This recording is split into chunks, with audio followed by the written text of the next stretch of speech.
Olá, bom dia. Que bom, que maravilha estarmos juntos novamente, não é? Com o bom propósito de nos reunirmos como igreja e adorarmos o nosso Deus. Amém? Quantos estão felizes por sermos de Jesus? É bom ou não é? É maravilhoso. Aleluia. Não quer dizer que é fácil, não é? Antes, pelo contrário, não é nada fácil, mas é o melhor que nos podia ter acontecido. Amém? Bom, vamos voltar à segunda carta a Timóteo. Bem, eu escrevi aqui, quando é que nós, o último domingo que nós pregamos foi no dia 20 de julho. Ai, o tempo corre, não corre? E já começámos a segunda carta a Timóteo a estudar no dia 9 de março. Não é? Grande jornada. A Sara está a ver se eu estou a dizer tudo. 2 de março. O meu calendário não está certo com o dela, isto é um problema. Eu já sabia, eu não confirmei, eu já sabia que havia... Bom, no dia 2 de março eu não tenho na minha agenda, foi só a introdução, pois é isso mesmo. Eu, na minha agenda, tenho 9 de março, segundo a Timóteo, capítulo 1, de 1 a 5. E fui traído por isso. Afinal, no domingo antes, eu já tinha dado a introdução. Estas coisas que acontecem a um pastor como eu. Muito bem, meus amados. Quantos estão felizes por estarmos a estudar esta carta? Amém? Uma carta muito intensa. A última carta que o apóstolo Paulo escreveu, provavelmente meses, semanas do seu martírio, não é? Uma carta onde ele está a animar e a desafiar o seu amigo, colega, filho na fé, companheiro de jornada, o jovem Timóteo, pastor na igreja em Éfeso, e ele está a animá-lo a prosseguir o ministério. Ele estava mesmo quase a acabar, Paulo sabia que ele estava prestes a ser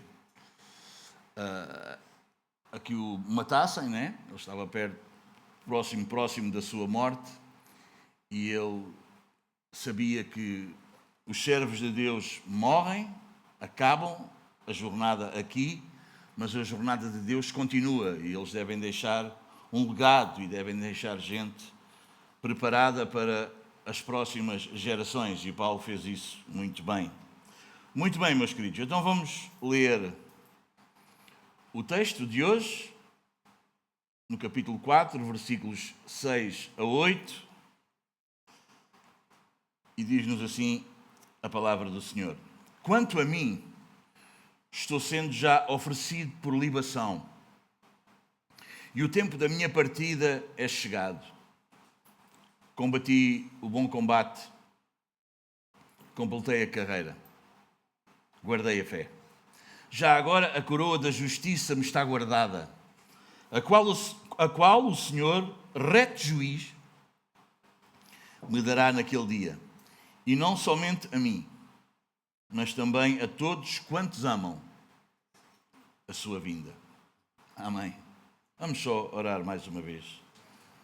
Senhor, estamos tão felizes, meu Pai, por podermos estar aqui com a Tua Igreja e contigo reunidos para cultuarmos o Teu nome, Te adorarmos na beleza da Tua santidade, como Tu mereces e Tu és digno. Obrigado. Obrigado por cada um que está aqui. Oramos por aqueles que não estão, Senhor, que possas ser com eles, contender com eles, incomodá-los, para os despertares para a realidade da importância de nos reunirmos como igreja. Senhor, queremos agradecer-te por nos teres ajudado e seres connosco a estudarmos esta segunda carta que o apóstolo Paulo escreveu. Obrigado. No dia de hoje, mais uma vez, Senhor, sê connosco. Não permitas que as nossas limitações e as nossas falhas e fraquezas, Senhor, possam ser de algum estorvo ou impedimento para que possamos ser edificados e abençoados. És o nosso Senhor e o nosso Deus, a quem nós queremos servir com inteireza de coração. Senhor, ajuda o teu povo a entender e ajuda-me a mim a explicar. Ser com cada um de nós e com todos. É a nossa oração no nome do Senhor Jesus. Amém. Muito bom. Podemos ficar sentados.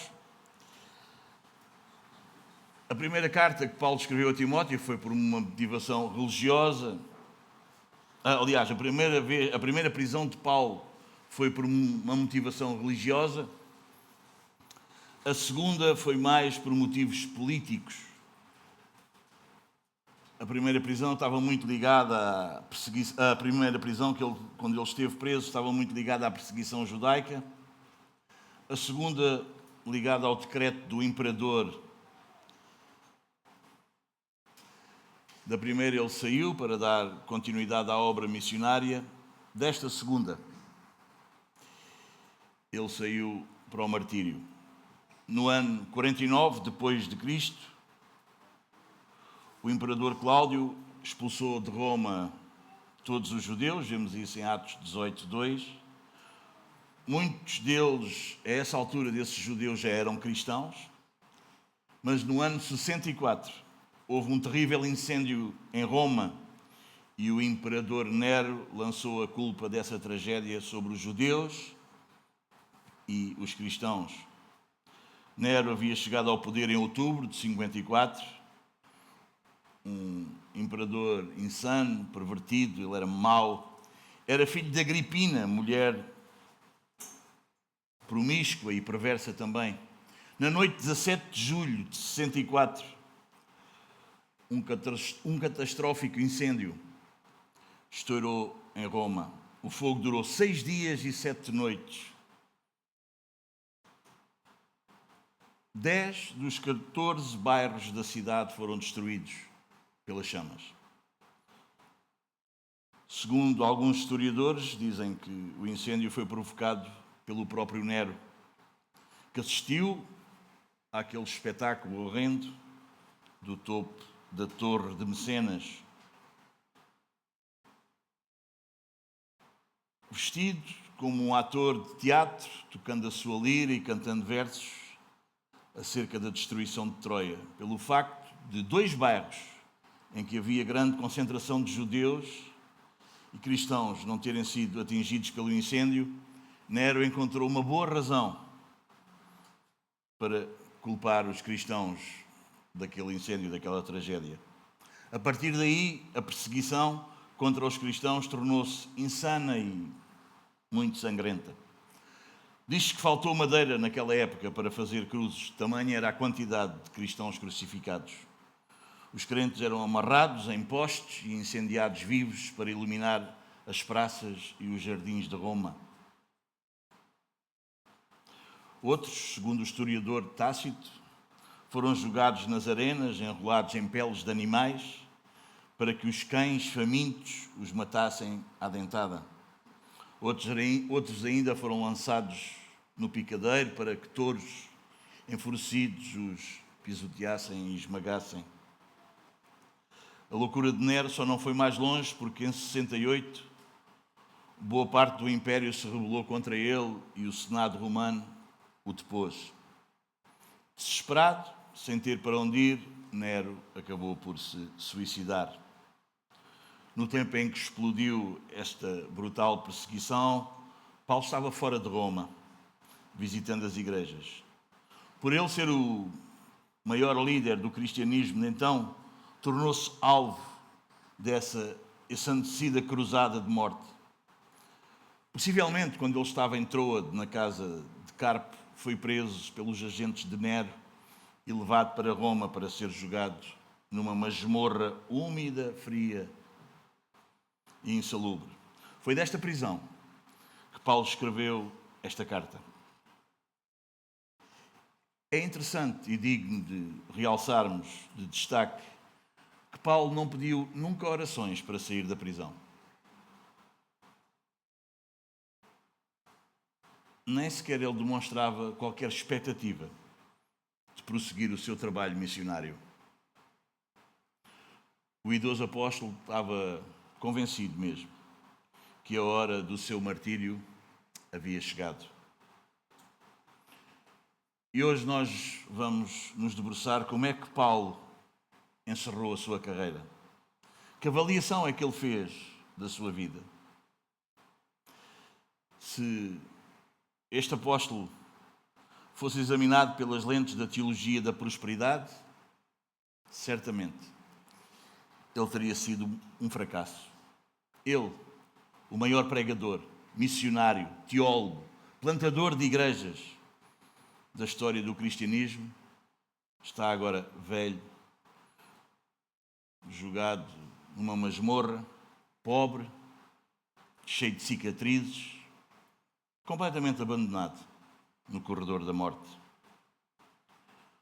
O grande apóstolo dos gentios está agora sozinho, num calabouço romano, sem dinheiro, sem amigos, sem roupas para enfrentar o inverno, sofrendo as mais amargas privações.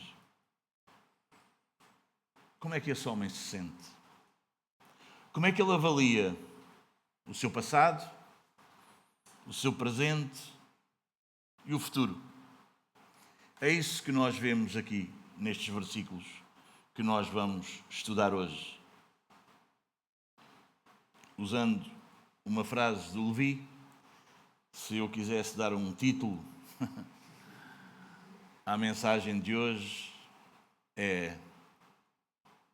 ou seria assim: a vida não é simplesmente viver, e a morte não é simplesmente morrer.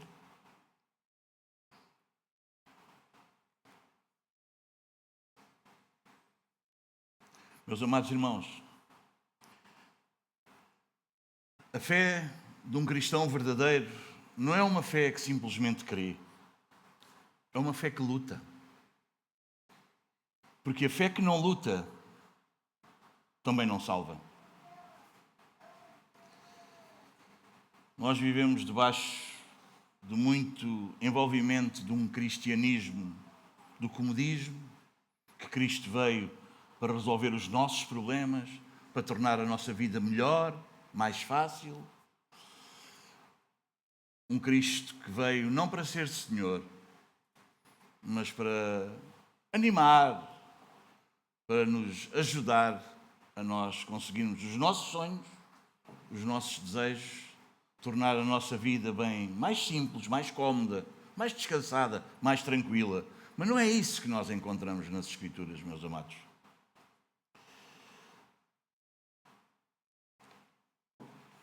Cristo, infelizmente, nos dias de hoje, tem sido reduzido a um motivador emocional. O que importa é que tu venhas ao culto e saias animado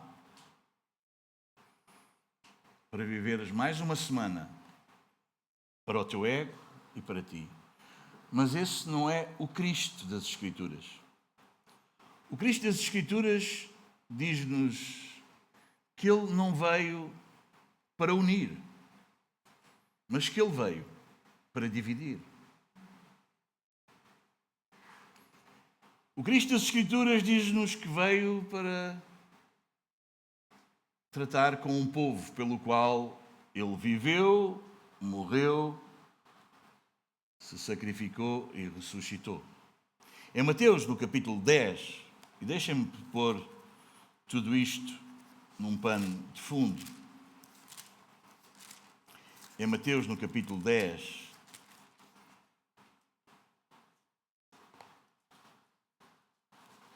versículo 32.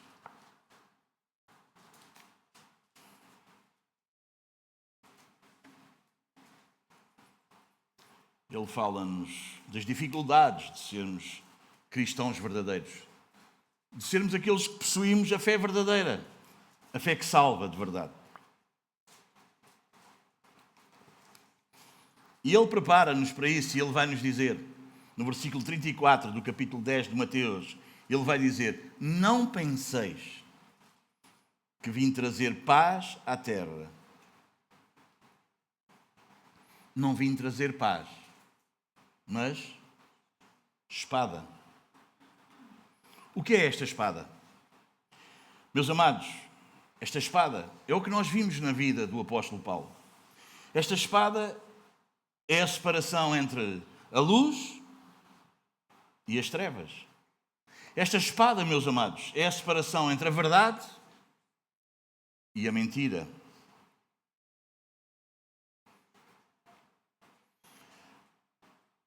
É a separação entre uma fé genuína e uma religião morta ou morna. É a separação entre os que vivem para Deus e os que vivem para si mesmos com o nome de Deus nos lábios.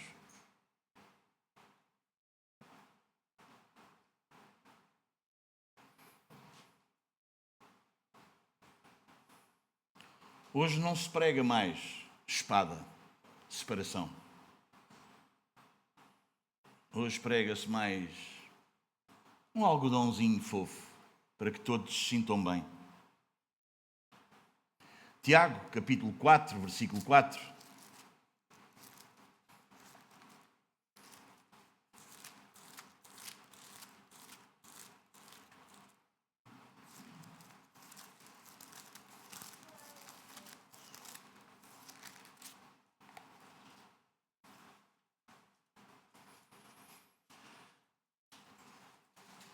Somos advertidos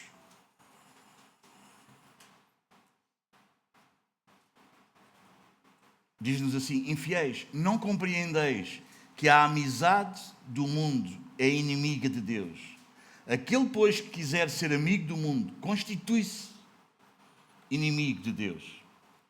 Amém, meus amados? Não há como. Não há como, meus queridos. Não há como não haver uma divisão. Não há como não haver uma separação com aqueles que têm uma fé genuína. Spurgeon diz que, num sermão que ele pregou no dia 28 de agosto de 1882, num domingo à noite, ele diz: cada centímetro do nosso caminho está cheio de inimigos para nos fazerem desviar da fé, meus amados. Para nos fazerem desviar da fé. É verdade que hoje o cristianismo até pode fazer-nos sentir um pouco incomodados. Talvez somos considerados como cristãos reformados como um pouco radicais. Como para que tanta coisa? O que é bom é que todos nos deiamos bem. O que é bom é que... Os irmãos entendem? Mas as Escrituras advertem-nos que quando tu e eu, ou qualquer um que tem a verdadeira fé, não diz que o mundo nos ama. O que as Escrituras nos dizem não é que as pessoas vão gostar de nós. O que as Escrituras nos dizem não é que os nossos colegas de trabalho nos vão achar fantásticos. As melhores pessoas, as pessoas boazinhas. Não. Diz-nos que eles nos irão odiar.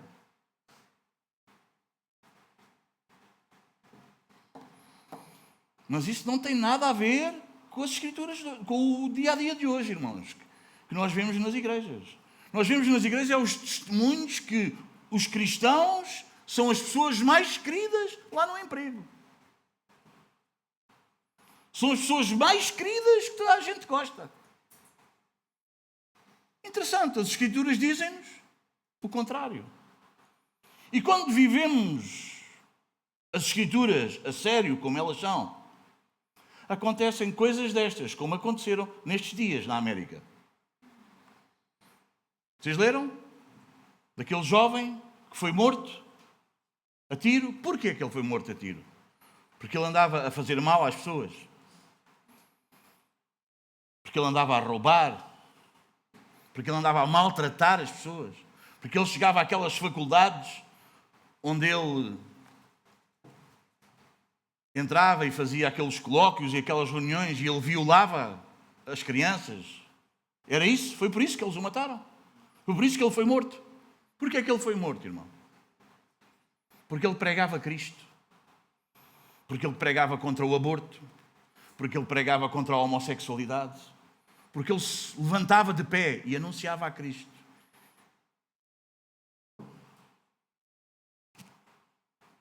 Porque ele, quando lhe faziam perguntas sobre como é que teriam um bom casamento, ele dizia: ama a Deus acima de todas as coisas.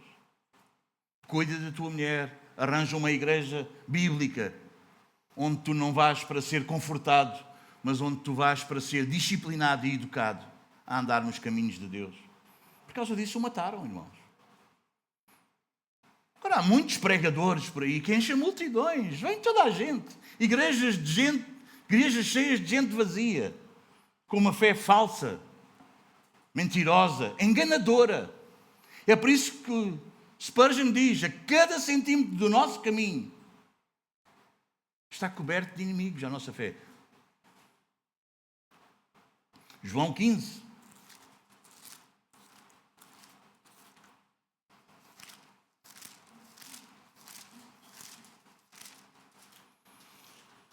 Versículos 18 a 21.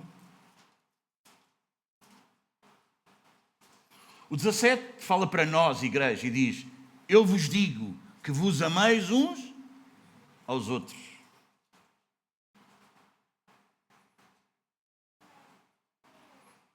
Mas sobre o mundo, ele vai nos alertar e vai dizer: se o mundo vos odeia, sabei que primeiro do que a vós, outros me odiou a mim.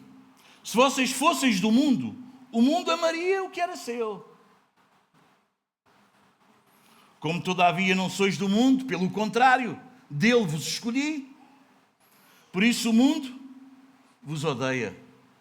Lembrai-vos da palavra que eu vos disse: não é o servo maior do que o seu senhor. Se me perseguiram a mim, também perseguirão a vós outros. Se guardaram a minha palavra, também guardarão a vossa. Tudo isto, porém, vos farão por causa do meu nome, porquanto não conhecem aquele que me enviou. E João, já mais velho, lá na sua primeira carta, capítulo 3,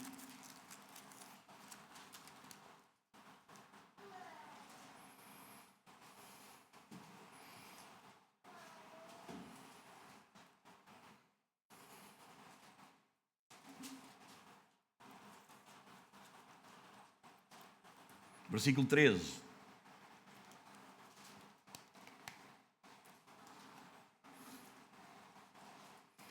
Diz assim: irmãos, não vos maravilheis ou não vos admireis se o mundo vos odeia.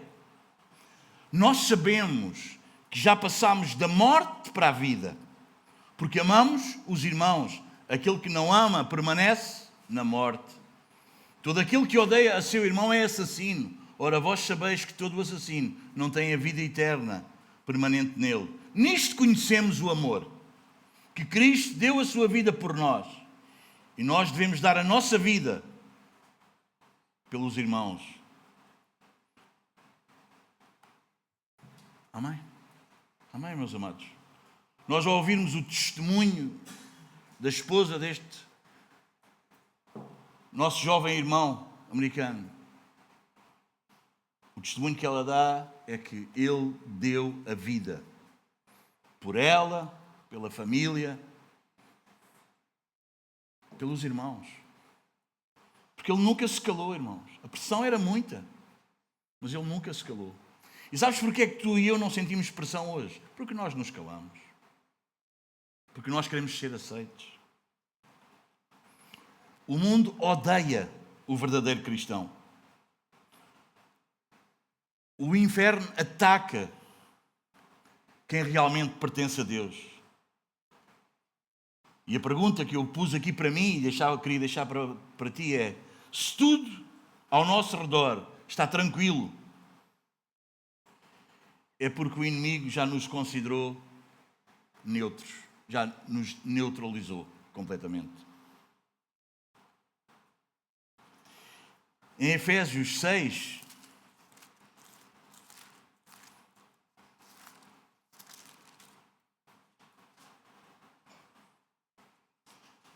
somos desafiados Diz assim: portanto, tomai toda a armadura de Deus para que possais resistir no dia mau e depois de ter desvencido tudo, permanecer inabaláveis. Este versículo não nos diz para nós evitarmos o mal.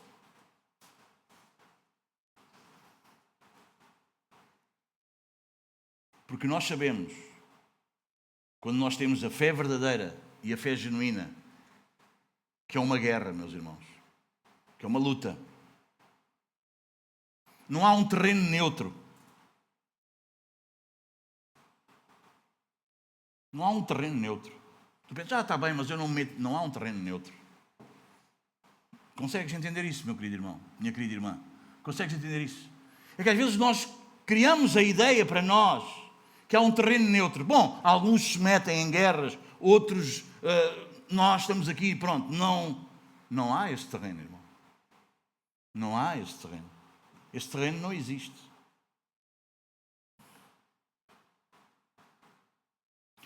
Também quero dizer-te que não é o mundo que nos oferece o maior perigo. O maior perigo é o nosso coração. É aí que o inimigo terrível das nossas almas, o comodismo, constrói muros bem altos, invisíveis, é verdade, mas poderosos, criando em nós uma fé morna e uma vida praticamente neutra. Precisamos reconhecer essa guerra, em primeiro lugar, dentro de nós. O diabo não tem medo de quem grita, quem canta alto, quem prega bons sermões. Não, irmãos.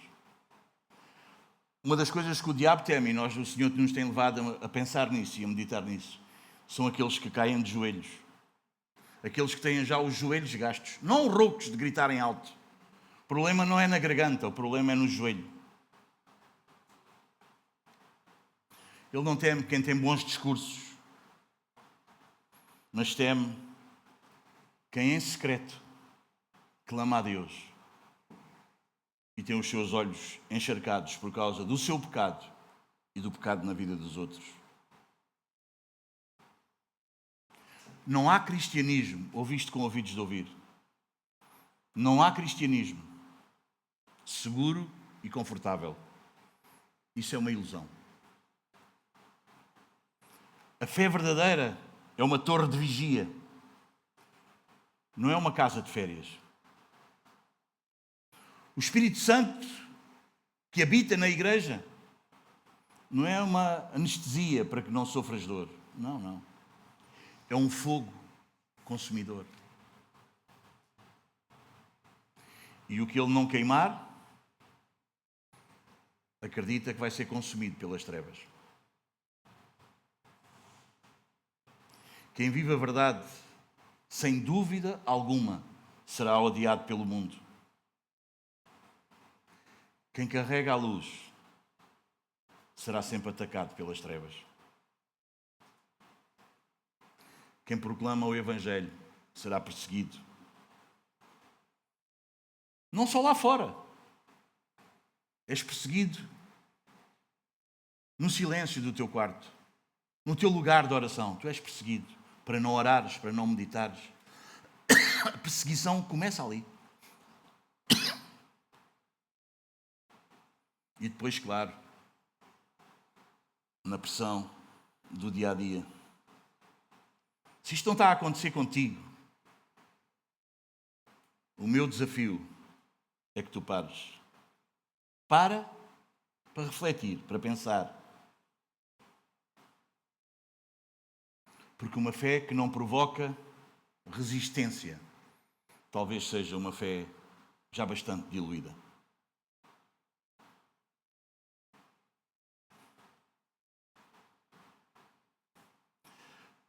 Meus amados, se eu tenho uma vida que não incomoda as trevas, muito provavelmente eu já estou apagado.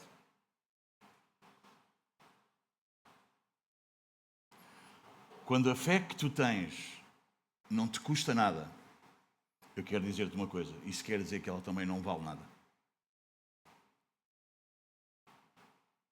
E Paulo percebia isso. Paulo percebia isso.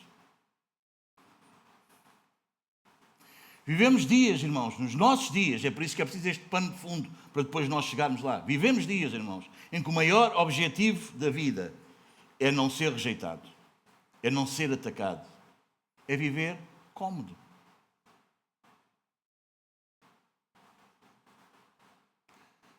Meu querido, pensa só isto.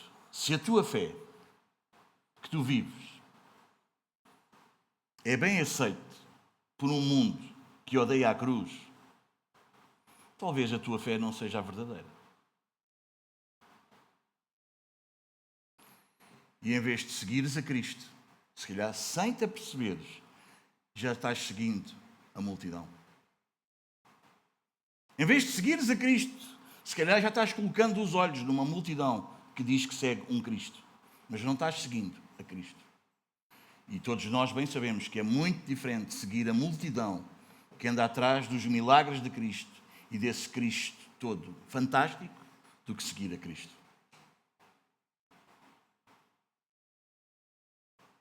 Cristo disse-nos o contrário do que hoje as pessoas e muitas igrejas esperam. Em Lucas, capítulo 21.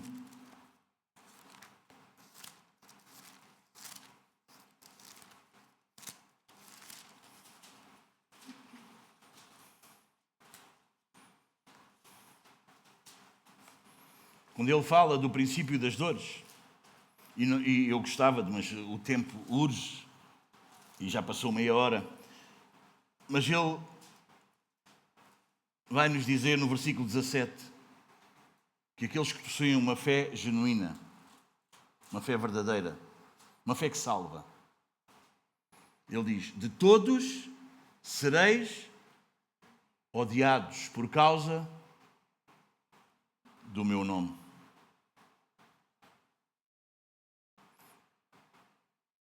Hoje em dia, irmãos, há lugares e igrejas que pregam que a ausência de oposição é sinal de bênção.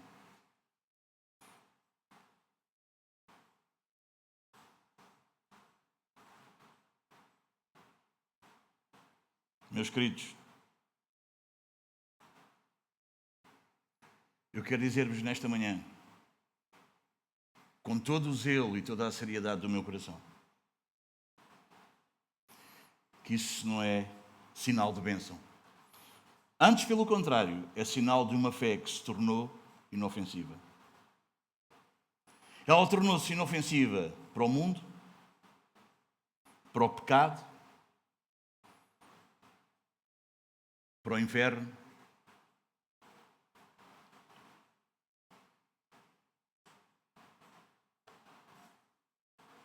Hoje, o cristão quer viver em paz com todos, inclusive com o pecado.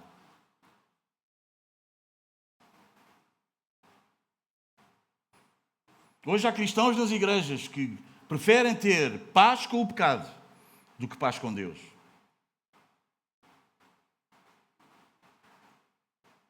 Desculpando o pecado, dizendo que é uma fraqueza, uma mentirinha, apresentar as coisas como elas não são. E elas vivem em paz com o pecado. Mas eu quero dizer-te que quem vive em paz com o pecado não pode viver em paz com Deus. Mas talvez assim ninguém te mate. Talvez assim não tenhas problemas. Talvez assim és aceito em todo lugar.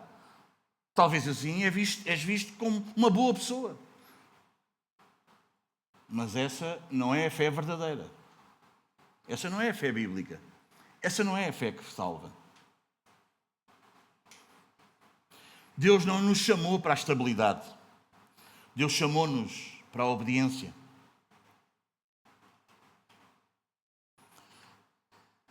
Meus queridos, ainda que essa obediência para a qual Ele nos chamou, ouve com ouvidos de ouvir, nos custe tudo.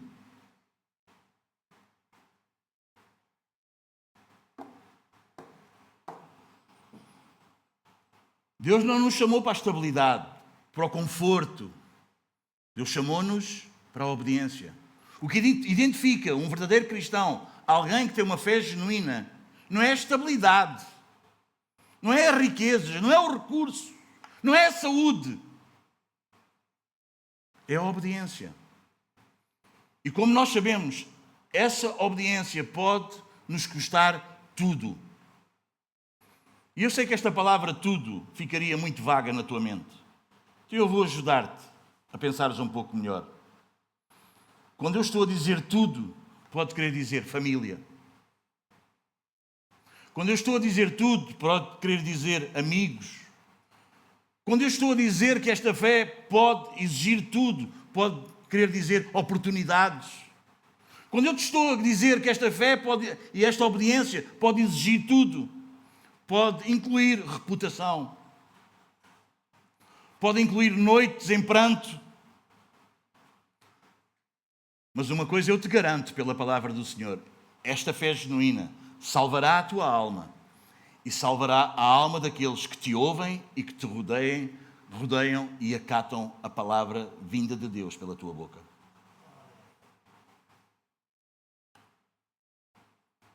O cristianismo verdadeiro não se mede pela facilidade da nossa vida.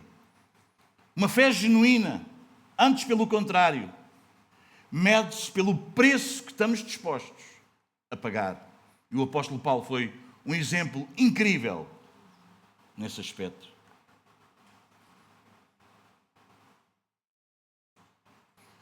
Meus queridos, não há vitórias sem guerra. Tens uma luta ou está tudo tranquilo? Não há vitórias sem guerra. Não há glória sem cruz. Não há ressurreição sem morte. Depois de ouvires tudo isto, examina-te. Se tu nunca sentiste a dor da renúncia, talvez tu nunca tenhas morrido para o mundo.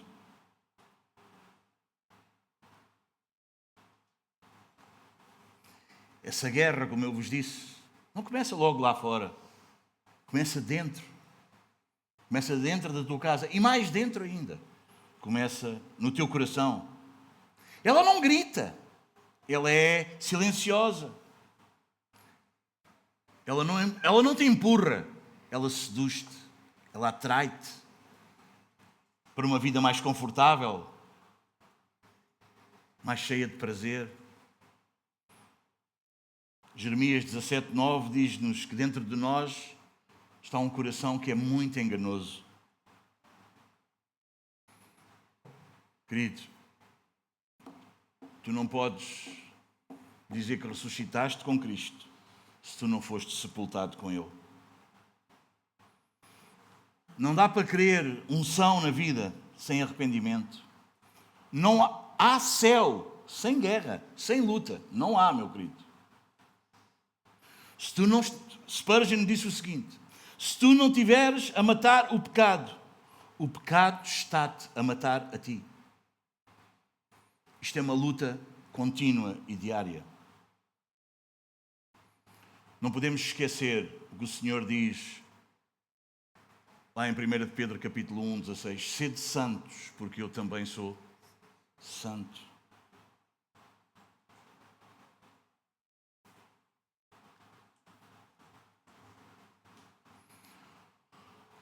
Meu querido, o teu coração precisa ser esse altar da vigilância.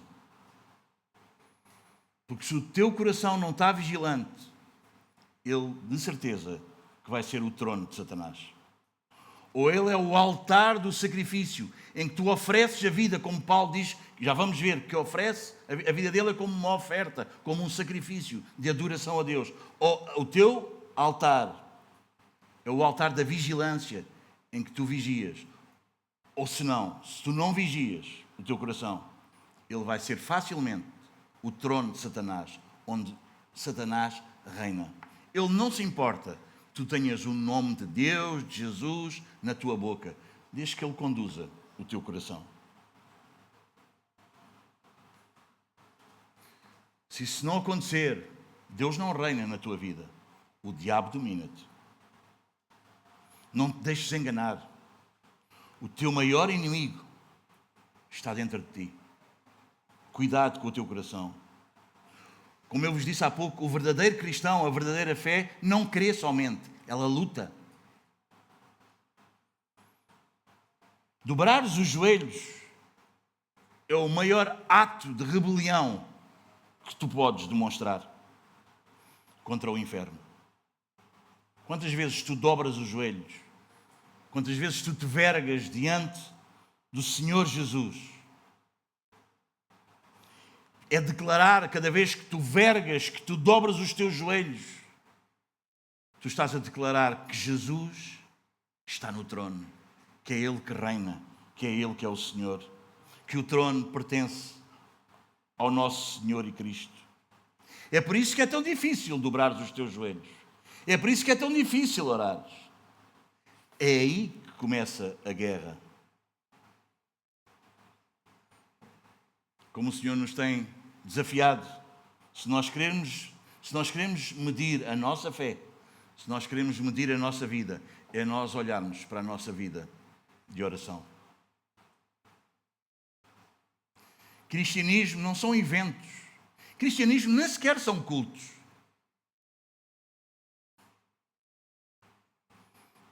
Quando tu queres observar a tua vida e analisar a tua vida, não analises a tua vida ao domingo de manhã. Não reflitas na tua vida quando estás próximo de pessoas. Não tentes pensar como é que tu és quando estás com alguém por perto. Se tu queres saber e refletir e pensar e examinar quem exatamente tu és, quem é que tu és quando tu estás sozinho.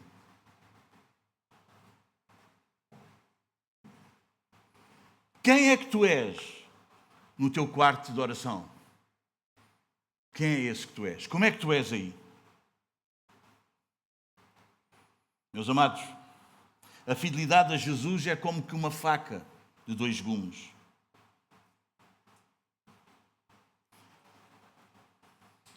Ela corta quem a carrega e ela fere o mundo que a rejeita. Queres seguir a Cristo? Então prepara-te para perder. Bem diferente da mensagem de hoje em dia. Como é que Paulo terminou? Queres seguir a Cristo?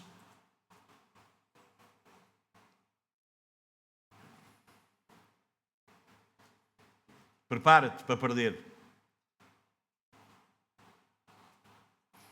Como eu disse, perder oportunidades, perder aplausos, admiração, perder amizades até, aquelas amizades daqueles que não suportam a luz. Tu vais perder a amizade desses. Prepara-te para perder. Gente de quem éramos amigos. Gente que abraçávamos com toda a alegria e todo o gozo. Chamávamos de amigo. E confiávamos e éramos amigos. Prepara-te para perder esses.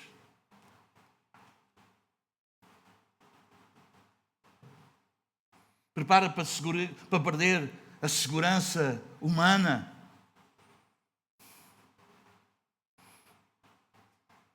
Prepara-te para viveres uma fé verdadeira. A fé verdadeira,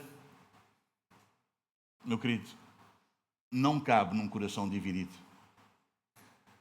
A fé genuína, verdadeira, a fé bíblica, a fé que o Senhor nosso Jesus, o Senhor nosso Deus nos dá, é uma fé exclusiva. Exige exclusividade. Deus não compartilha o seu trono com os teus ídolos secretos. Para Deus, deixa-me dizer-te algo que tu já sabes, mas que não ouvimos muito, mas que é verdade. Para Deus é tudo ou nada.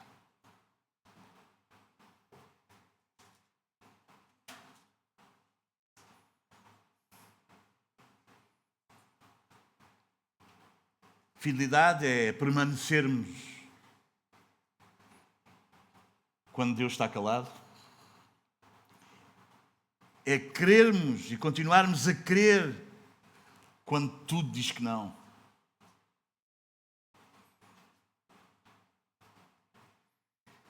É continuarmos com os joelhos dobrados, mesmo quando muitas vezes parece que até nos falta o chão para nos sustentar.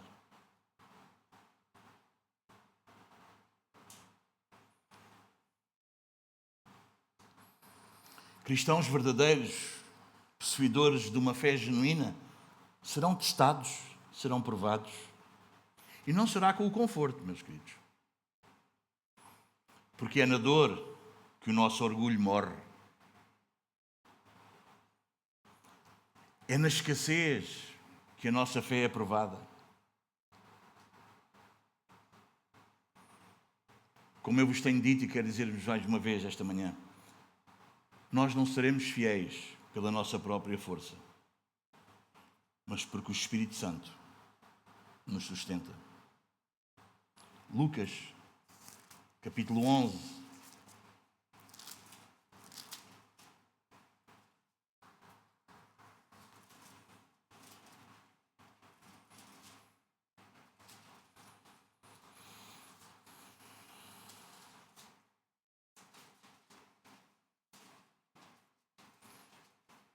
Meus amados, Jesus não procura simpatizantes. Jesus procura servos, soldados que batalham. Olha o que nos diz lá em Lucas 11, 23. Estás lá? Quem não é por mim, é contra mim. E quem comigo não ajunta, espalha.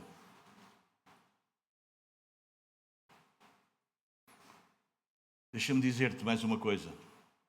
No mundo espiritual, o silêncio também é uma escolha.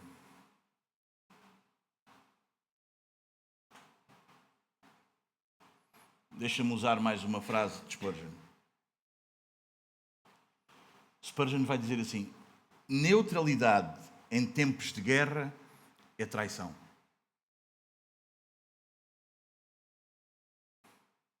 Percebes isso? Tu seres neutro em tempo de guerra, isso é traires a pátria ao qual pertences.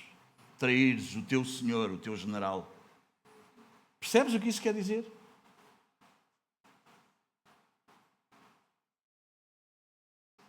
Tu precisas perceber uma vez por todas, e a igreja de hoje em dia precisa perceber de uma vez por todas, que o reino de Deus não avança por consenso, mas por confronto. O reino de Deus não avança por consenso. O reino de Deus avança por confronto. É com luta. Amém? É com luta. É por isso que o título que demos foi: a vida não é simplesmente viver. E a morte não é simplesmente morrer. Só morres bem quando vives bem. Já viram como é que Paulo está próximo da morte? E o que Paulo está a escrever? E o que Paulo está a dizer?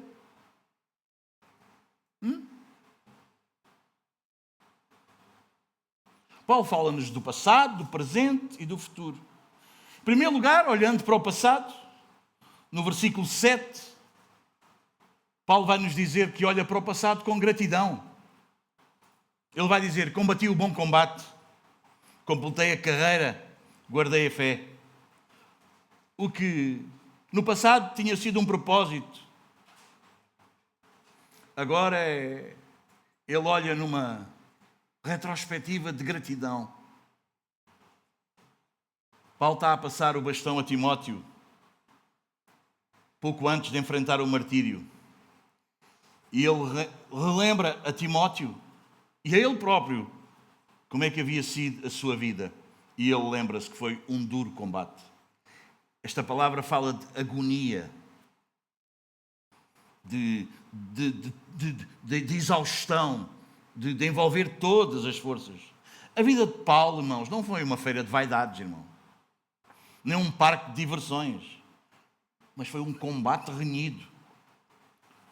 Paulo lutou contra os poderes sombrios da maldade, contra Satanás, contra os vícios judaicos, contra os vícios cristãos, gentílicos, contra a hipocrisia, a violência, conflitos, imoralidades em Corinto, contra os fanáticos desleixados em Tessalónica, que achavam que Jesus iria vir e deixaram de trabalhar, e Paulo vai dizer: quem não trabalha não come. Paulo vai lutar contra os gnósticos e os judaizantes em Éfeso e Colossos. E não por último, nem por ser menor de importância, no poder do Espírito Santo, ele vai lutar contra o velho Paulo, contra o velho ser humano dentro de si mesmo. Ele tinha tribulações externas, temores internos. Acima de tudo e em todas as coisas, ele sempre lutou em prol do Evangelho. A grande luta da sua vida, o seu bom combate. O apóstolo poderia morrer tranquilo, porque havia concluído a carreira, e isso era tudo o que lhe importava. Em Atos, no capítulo 20, ele já nos falava disso.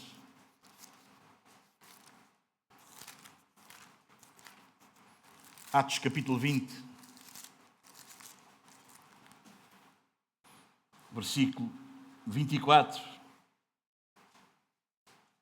Quando ele se vai despedir dos presbíteros da igreja de Éfeso, em Mileto, ele vai dizer no versículo 24: porém nada considero a vida preciosa para mim mesmo, contanto que complete a minha carreira e o ministério que recebi do Senhor Jesus para testemunhar o Evangelho da graça de Deus. Isto não é uma coisa que nos acontece no final da história. Que bonito, Paulo. Não, isto é um propósito de vida. Paulo não tinha nada à sua vida como preciosa. Sabes o que é que isso quer dizer? Eu deixo que tu penses e que o Senhor ilumine a tua mente. Ele também deixa claro que na sua luta, na sua peleja, ele nunca abandonou a verdade e jamais negou a fé. Como eu vos disse, não pode morrer bem quem não vive bem. A vida é mais do que viver. A morte é mais do que morrer. Em segundo lugar, Paulo olhou para o presente com muita serenidade. Olha o versículo 6, ele diz: quanto a mim porquê? Porque no versículo 5 e toda a carta para trás, ele está a desafiar Timóteo a ser fiel, a prosseguir, a não desanimar, a animar. Ele diz: tu, porém, sê sóbrio em todas as coisas, suporta as aflições, faz o trabalho do evangelista, quer dizer, prega o evangelho, cumpre cabalmente o teu ministério. E ele agora diz: quanto a mim, estou a acabar, estou a terminar. Ele sabe que vai morrer. Mas não é Roma que tira a vida a Paulo. Não foi Roma que tirou a vida a Paulo. Ele é que a ofereceu. E ele não vai oferecê-la a Roma. Ele decidiu, em vida, oferecer a sua vida a Deus. Aleluia. Stott diz que Paulo compara a sua vida como um sacrifício, como uma oferta para Deus. Uma oferta de libação. Se vocês forem a Êxodo 29, 40, Números 28, 7, vocês vão perceber que era uma quantidade de vinho que era derramado sobre o sacrifício. Não era o sacrifício propriamente dito, mas era uma quantidade de vinho que era derramado sobre o sacrifício, sobre o animal a ser sacrificado. Em Números capítulo 15, de 1 a 10, vocês vão perceber isso muito bem. Paulo, portanto, entendia que a sua morte era como uma oferta derramada sobre o sacrifício da igreja. No capítulo 2 de Filipenses, desculpem. No capítulo 2 de Filipenses, ele fala disso. Versículo 17.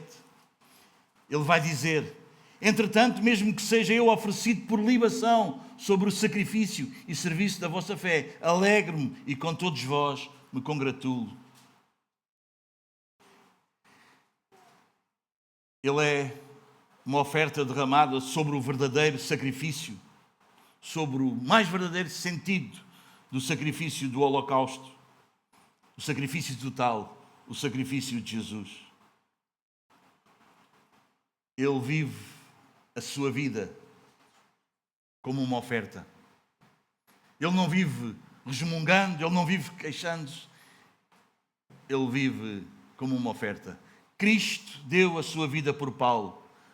Paulo deu a sua vida a Cristo. Ele diz, numa certa altura,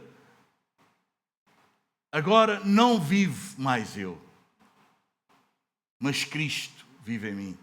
E a vida que agora vive na carne, vivo-a na fé, o Filho de Deus, o qual me amou e se entregou por mim. E se Ele se entregou por mim, é um privilégio para mim entregar a minha vida a Ele. É por isso que lá em Romanos, no capítulo 12, ele diz, pelas misericórdias de Deus, eu rogo-vos, irmãos, que vos apresenteis, não é? Como sacrifício, apresenteis os vossos corpos como sacrifício vivo, santo e agradável a Deus, que é o vosso culto racional. Vida com Deus é sempre sacrifício. Vida com Deus é sempre adoração. Este lugar não é o lugar das estrelas. Este lugar é o lugar dos sacrificados.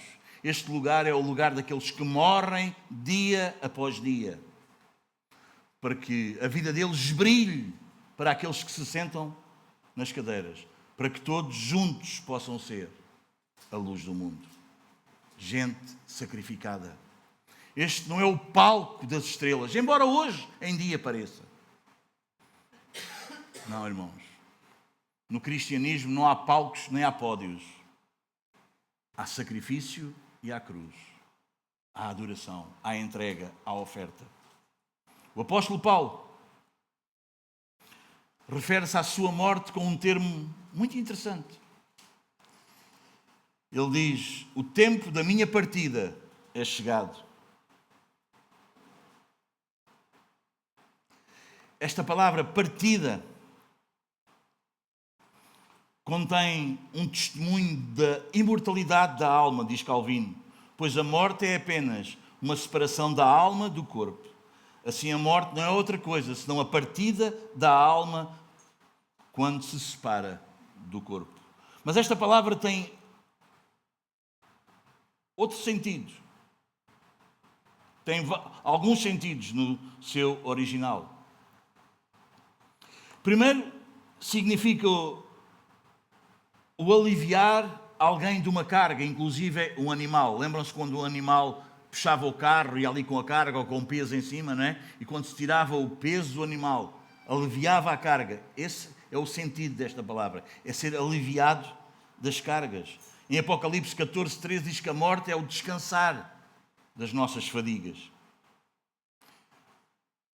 Também se refere ao soltar um prisioneiro.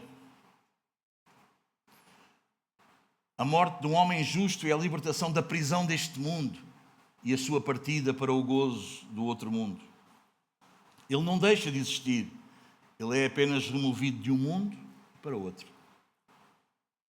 Também significa o levantar do acampamento, deixar a tenda temporária para voltar para casa. A morte de Paulo significava mudar de endereço. Era deixar este mundo e ir para a casa do Pai. Como diz lá na segunda carta aos Coríntios 5:8, era deixar o corpo e habitar com o Senhor. Era partir e estar com Cristo, que é incomparavelmente melhor, como Ele nos diz em Filipenses 1:23. Também é o significado de desatar as cordas de um navio, de um barco, e deixá-lo singrar nas águas do rio e atravessar para o outro lado. Para Paulo, a morte significava fazer a sua última viagem rumo à pátria celestial. A morte não o intimidava. Ele sabia em quem havia crido e para onde estava indo. Ele chegou a afirmar, como os irmãos bem sabem, ele dizia, para mim viver é Cristo, morrer é lucro.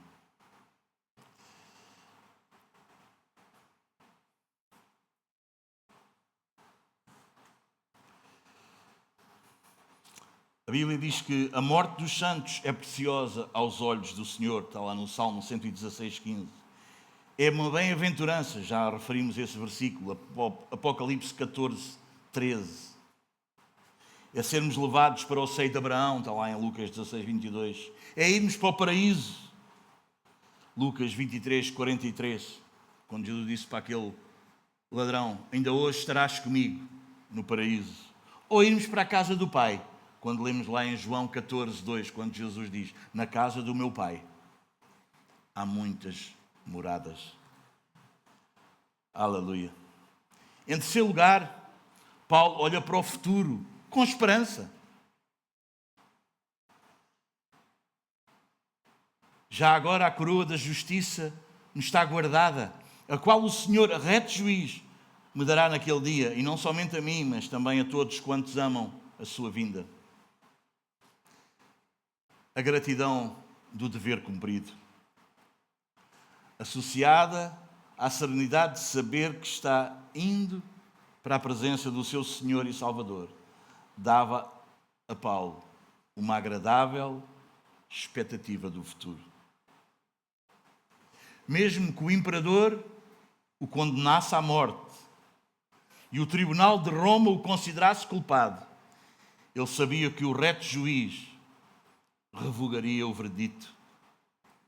O veredito de Nero não contava para Paulo, porque ele sabia que o reto juiz o consideraria sem culpa e lhe daria a coroa da justiça. Como que num brado de triunfo diante do martírio, Paulo proclama, já agora a coroa da justiça me está guardada, a qual o Senhor reto juiz me dará naquele dia. É importante destacar que a coroa de Paulo não era um símbolo da sua justiça, nem de uma recompensa por ele merecida. Para Paulo, Cristo é que era a recompensa. Filipenses capítulo 3.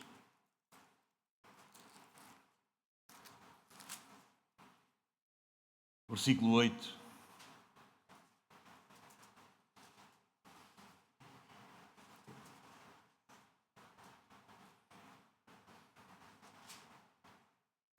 Paulo, que poderia confiar em tanta coisa, em tanto mérito próprio, ele diz no versículo 4 do capítulo 3 de Filipenses, bem que eu poderia confiar também na carne. Se qualquer outro pensa que pode confiar na carne, eu ainda mais. Circuncidado ao 8º dia, da linhagem de Israel, da tribo de Benjamim, hebreu de hebreus, quanto à lei fariseu, quanto ao zelo perseguidor da igreja, quanto à justiça que há na lei, irrepreensível. Mas ele vai dizer, mas o que para mim era lucro, isto considerei perda por causa de Cristo. Sim, deveras considero tudo como perda, por causa da sublimidade do conhecimento de Cristo Jesus, meu Senhor, por amor do qual perdi todas as coisas e as considero como refúgio para ganhar a Cristo. Versículo 13. Irmãos, quanto a mim não julgo havê-lo alcançado, mas uma coisa faço, esquecendo das coisas que para trás ficam e avançando para as que estão diante de mim. Prossigo para o alvo, para o prémio da soberana vocação de Deus em Cristo Jesus. O nosso Deus é o Deus da história. Deus está a executar o seu propósito ano após ano. Um obreiro, um apóstolo, um servo do Senhor pode cair, pode tombar, mas a obra de Deus continua. A tocha do Evangelho será transmitida de geração em geração. Ao morrerem os líderes da geração anterior, é da maior urgência que se levantem aqueles da geração seguinte e com coragem tomem os seus lugares. O coração de Timóteo deve ter sido profundamente tocado por esta exortação do velho apóstolo, do velho guerreiro.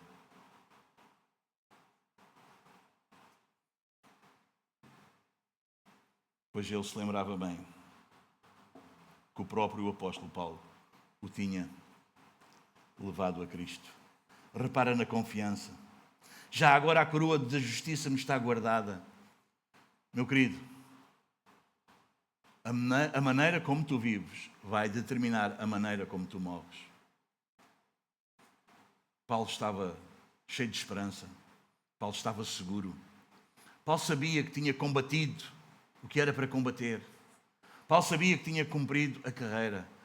Paulo sabia que, claro que sim, sempre com a ajuda e a presença do Espírito Santo, ele tinha sido fiel. Ele diz: guardei a fé. Fidelidade era uma marca na vida do apóstolo Paulo.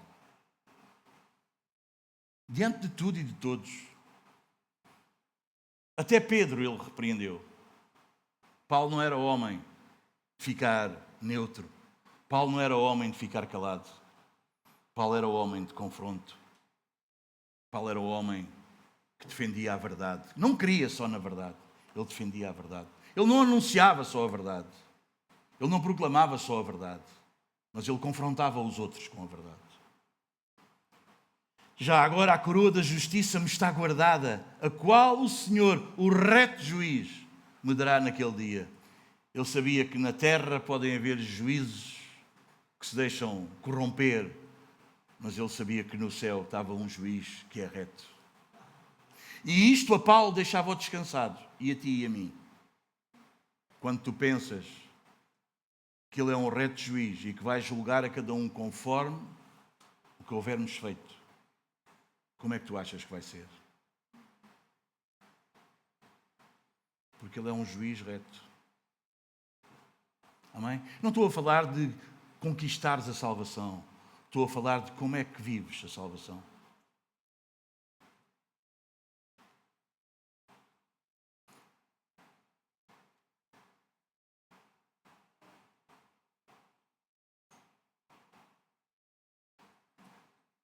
E ele diz, e não somente a mim, mas a todos quantos amam a sua vinda. Maranata, ora vem, Senhor Jesus. Aleluia. Meus amados,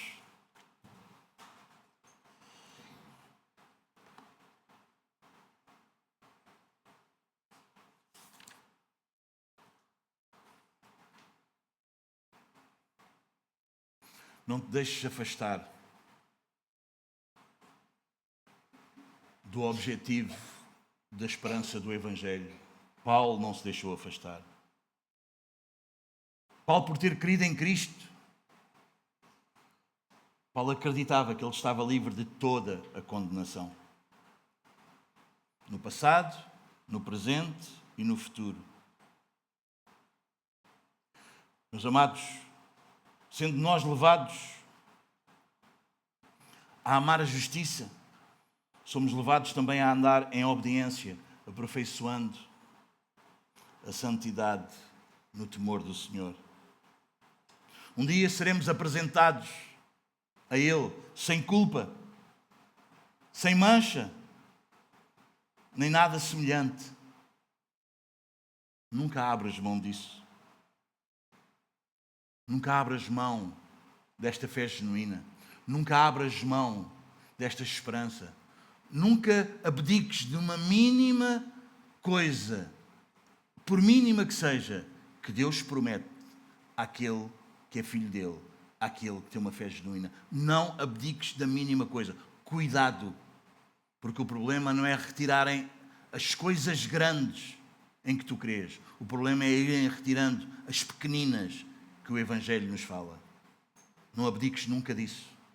Cuidado. Nenhuma mancha poderá permanecer em ti. O sangue de Jesus te purifica de todo o pecado. E isso foi uma obra feita por Cristo. A lavagem da água. É verdade, seremos lavados, sim. Mas seremos lavados sobre tudo aquilo que já foi purificado pelo sangue de Jesus. Ele já levou toda a tua culpa. Ele já preveniu para que o pecado não tenha domínio sobre ti. Mediante o sacrifício do nosso Senhor Jesus, não estamos mais debaixo da lei. mas sim debaixo da graça. Acredita, crê no perdão perfeito. Tu foste perfeitamente perdoado. Não retires nada.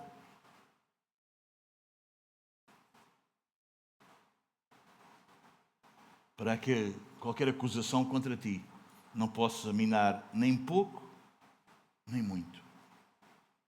Não possa minar a mínima coisa. E prevalece na fé. Foi assim que Paulo viveu. Somos completos em Cristo. Não abdiques disso. Não abdiques disso. Não deixes que te roubem isso.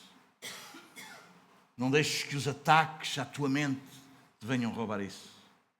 Vive uma vida sem pecado. Vive uma vida longe das trevas.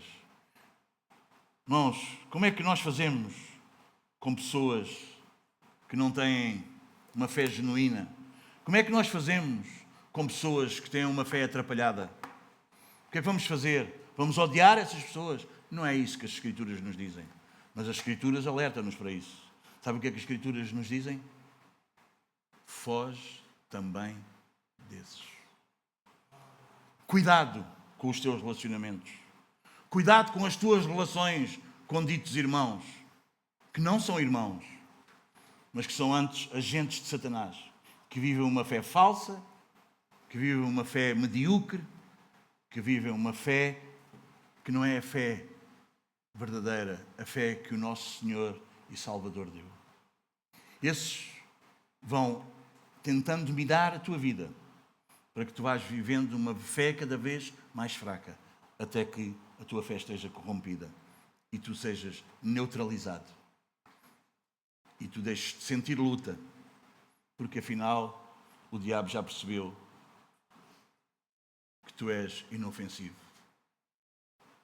O diabo já percebeu que conseguiu apagar a tua luz, que afinal tu já não iluminas, que afinal tu és aceite, que afinal tu és querido, que afinal tu és uma boa pessoa, que afinal o teu ego é alimentado, que afinal a obediência não é assim tão importante. O que é importante é o quê? É o conforto. O que é importante é o comodismo. O que é importante é tu te sentires bem. Sentes-te bem? Estás bem assim? Ok, segue a tua, eu sigo a minha. Estás confortável? És feliz? O único que importa é que sejas feliz. Tudo bem. Mas não é isso que o Evangelho diz. O que o Evangelho diz é que ele serve do Senhor. Convém não contender, não arranjar guerras, mas tentar convencer aqueles que foram enganados pelo inimigo, pregando-lhes o Evangelho, confrontando-os com a verdade. Irmão, por muito que as trevas e o inferno te queira fazer calar, por muito que as trevas e o inferno queira que tu vivas uma fé menor, que o Senhor te ajude e que nos ajude, como igreja, a vivermos a fé genuína. Para quando chegarmos ao fim, a nossa maneira de viver determine o nosso morrer. Paulo morreu cheio de esperança. Paulo não morreu com dúvidas. Para Paulo, a morte foi uma alegria. Ele não pediu para sair da prisão. É verdade, e vamos ver para a semana, que ele estava passando muita dificuldade. Ele pediu para Timóteo ir ter com ele. Ele pediu para ele chegar antes do inverno, porque o frio era muito e ele precisava de se agasalhar. É verdade que ele tinha as suas dificuldades e as suas necessidades. Mas ele nunca sentiu necessidade de diminuir na fé. Ele nunca sentiu necessidade de calar a sua boca. Ele nunca sentiu necessidade de ser aceito. Ele sentia, sim, um grande desejo e um grande fervor no seu coração que os outros conhecessem o verdadeiro Evangelho. Fossem eles quais fossem. Inclusive Pedro, ele confronta, imaginem, Pedro, ele confronta e diz, tu és uma coisa diante dos judeus e outra coisa quando estás sozinho com os gentios. Precisas mudar isso. É isso que nós precisamos ser, irmãos. A Bíblia, as Escrituras, o Evangelho não nos chama para sermos boas pessoas. O Evangelho chama-nos para sermos fiéis. O Evangelho chama-nos para sermos verdadeiros. O Evangelho chama-nos para amarmos com o verdadeiro amor. E o amor nunca deixará o outro debaixo do engano. O amor nunca deixará o outro confortável no meio do pecado e da mentira. Irmãos, nós não fomos chamados para apaziguar. Nós somos pacificadores. Nós não fazemos guerras, mas nós não fomos chamados para apaziguar. A paz, se possível. A verdade, sempre.